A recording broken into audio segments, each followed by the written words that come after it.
Allez voir que cette fois, les arnaques prennent une nouvelle dimension. Ce sont nos confrères de France Info qui ont révélé cette affaire il y a quelques jours. Et donc, il y a un collectif de victimes qui a décidé de porter plainte.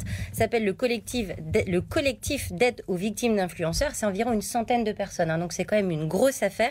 Et il y a 2 plaintes, en effet, qui ont été déposées pour escroquerie en bande organisée. Alors, de quoi s'agit-il exactement? Alors, il s'agit de... En fait, les membres du collectif accusent certains influenceurs d'avoir profité de leur notoriété parce qu'il s'agit d'anciens candidats de télé-réalité pour inciter ces internautes à investir de l'argent dans des marchés qui étaient en fait très risqués et de s'être enrichis au passage. Alors on précise bien évidemment que ces influenceurs qui sont mis en cause, tant que la justice n'a pas fait son travail, ce sont des gens qui sont présumés innocents. C'est très important de le souligner. Ces marchés en question, il s'agit de quoi? Il s'agit de NFT. Je ne sais pas si vous vous souvenez, les NFT, ce sont ces œuvres d'art virtuelles, vous savez, dématérialisées. Voilà, dématérialisées. Vous pouvez investir sur Internet dans ces œuvres. Et là, dans cette affaire, il s'agit de quoi? Il s'agit des petits monstres du dessin animé Pokémon.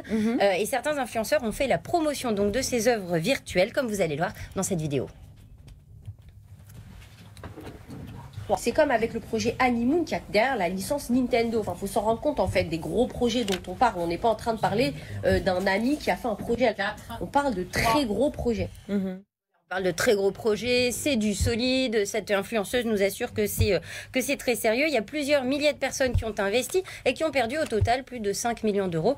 Parce que 5 mois après la vente de ces fameux NFT, eh bien, personne n'a eu de retour sur investissement. Et les fondateurs du projet, eux, ont disparu, évidemment. Alors, effectivement, comme ça ressemble carrément à une arnaque. Qui était la femme qu'on a vue faire la promotion justement de ces NFT? Alors, cette influenceuse, si vous connaissez un petit peu le monde des influenceurs, c'est la superstar française. Elle s'appelle Nadé Blata. En fait, elle fait partie d'un célèbre couple d'influenceurs, Marc et Nadé Blata, d'anciens candidats télé-réalité.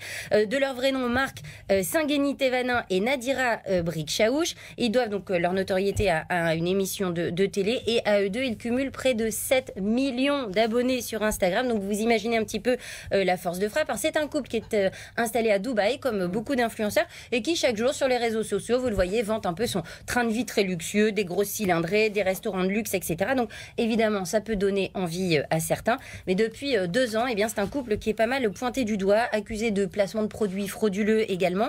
Et puis, ils sont de plus en plus décriés. Il y a eu la fameuse histoire, je ne sais pas si vous venez, avec Booba et des influenceurs. Il s'en est pris à eux, non? Exactement. Et Booba a directement, le rappeur a directement visé ce couple en essayant de dénoncer justement leurs arnaques. Oui, parce qu'il n'y a pas que cette histoire de NFT, Maud. Non, il n'y a pas que cette histoire. En fait, une des plaintes qui a été déposée reproche à ce couple d'avoir fait la promotion d'une opération qu'on appelle le copy trading.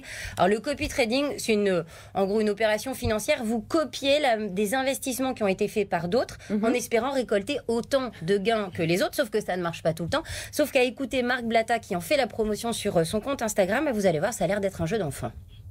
Lundi, ouverture des marchés financiers, copy trading, copier-coller, encaisser. Je tiens à vous le dire. Ce que vous faites avec vos yeux, votre smartphone, ça vaut des millions d'euros. Arrêtez d'être spectateur des gens qui s'enrichissent sur les réseaux sociaux. Soyez un petit peu acteur. Il n'y a rien d'extraordinaire. Bref, on t'explique tout. Télécharge Telegram et tu cliques juste ici.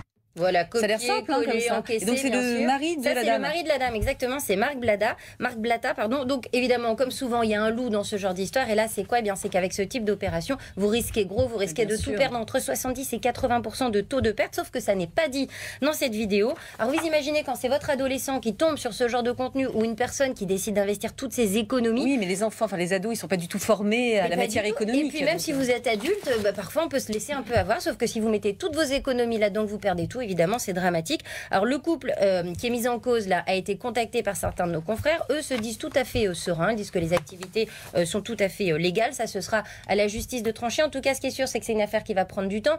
Les victimes, si elles sont reconnues en tant que telles, ne vont pas forcément récupérer leur argent. Donc il faut faire attention. Et donc encore une fois, quand vous tombez sur ce genre de contenu sur Internet, attention, avant d'acheter et avant d'investir, prenez conseil ailleurs. C'est pas parce qu'on a des millions d'abonnés qu'on est forcément légitime, surtout dans le domaine financier. Eh bien, merci pour cette remise, comment dire, à niveau pour les néophytes parfois que nous sommes tous. Merci, Maud.